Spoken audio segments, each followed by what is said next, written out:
Hello and welcome to part 2 of this series on making a coffee table using Chinese interlocking joinery. So in part 1 I challenged myself to make a coffee table without any new nails or screw or glue, and I made this little mock-up of what the joints are going to look like. You'll see that this is actually interlocking in the sense that these pieces won't pull apart, even though there's nothing holding them together other than the shape of the joinery.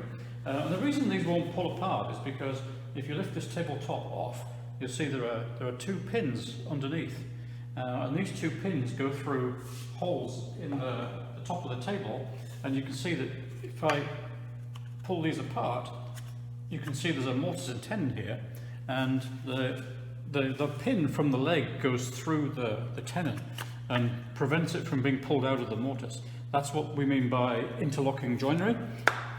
So in part 1 I made the tabletop. You can see part of the top here. These are the other parts of the top.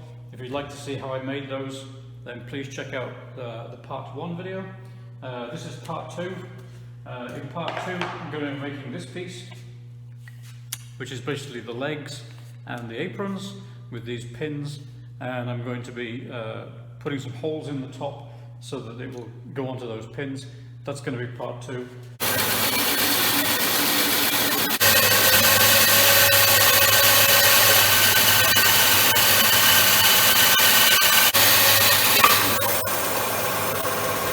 So I finished the bandsaw part, and you can see that the four legs now have shoulders on them.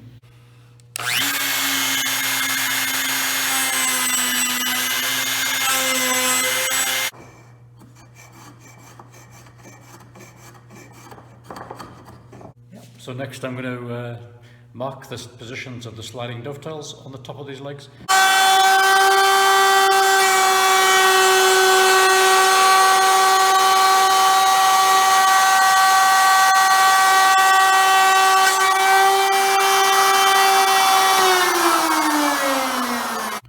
Okay, so we now have dovetails cut into all of the pieces of the apron. So they can be slid into the tails that I'm now going to cut onto the legs. And to just mark the position here, so that we know exactly where that goes. Okay, so I'm going to hold that in place. We want to get to we want to make these tails a tiny bit larger initially. We can always trim them back later. Let's start with a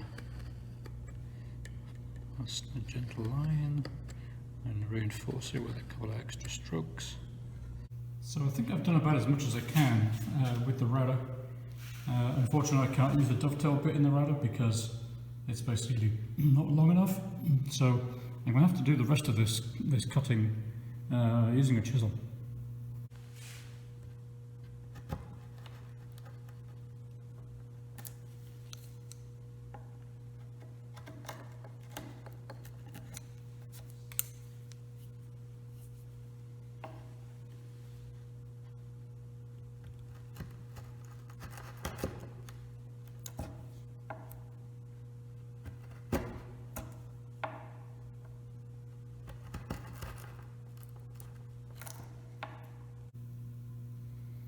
So after a bit of easing with the file, yep, this one now goes in. It does require still a bit of tapping with the hammer because it's quite tight, but it's not bad. I mean, it's not a fantastic fit. I've seen better dovetails, but all things considered, doing them like this, I think it's not bad.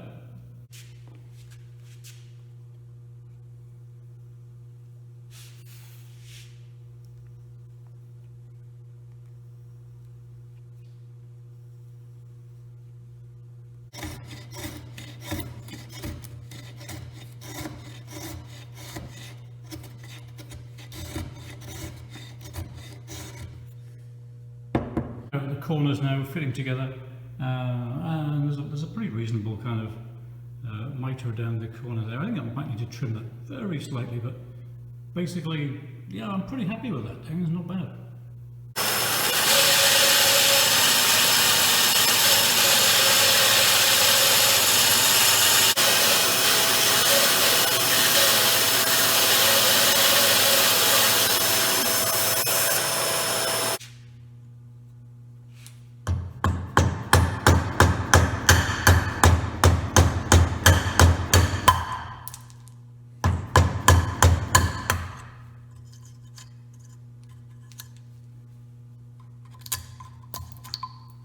So the top of this C leg is now finished. You can see that the two apron pieces fit into it and make a pretty decent tight mitre on the corner here with the two pegs sticking up. And I'm just going to mark the positions of these pegs where they go into the tabletop, so that I can cut these out first of all with the drill press and then with a chisel, so that the legs will go down into the tabletop and lock all the pieces together.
So chiseling out a hole that's 20mm deep from a piece of wood that's only 25mm thick, and leaving 5mm on the other side is actually pretty nerve-wracking.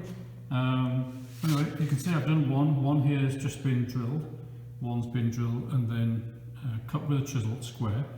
I've made the hole exactly half an inch wide, so I can use a half-inch chisel. That makes things a lot easier, but it's still, yeah, this is actually pretty nerve-wracking. Take this leg and put it in here. Just a little bit of light pressure is enough to get it all the way home. So I've removed the end piece from the tabletop, so that you can see kind of inside this joint when the leg is in place, and it gives you an idea about the interlocking nature of the joinery.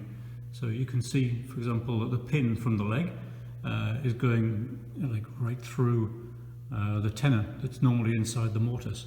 And the other pin is just resting up against the tenon, so all these pieces are kind of locked together inside the joint. So the legs are now all firmly seated into the top.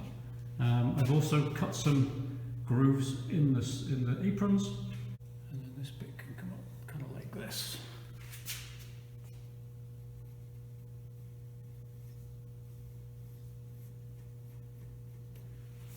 So after a little bit more rubbing out and redrawing a few times, I've settled on this as the shape of my leg.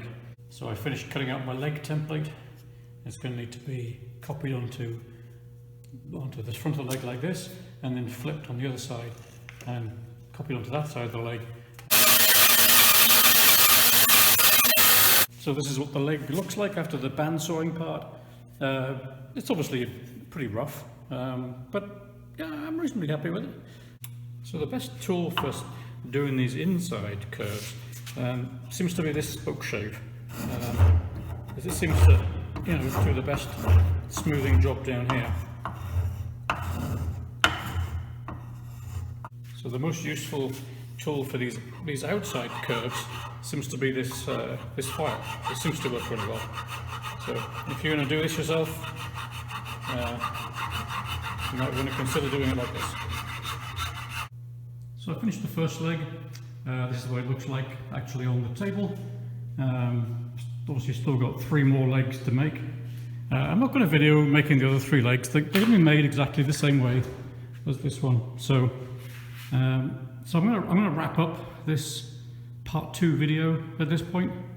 In part 3 I still need to finish the other 3 legs, as well as making the shelf. The shelf attaches in these sort of flat areas here, that goes across here. So there'll be a shelf across here. That'll be in part 3. If you'd like to see this coffee table, what it looks like when it's finished, yeah, please look out for the part 3 video. Until then, I'll see you next time. Bye.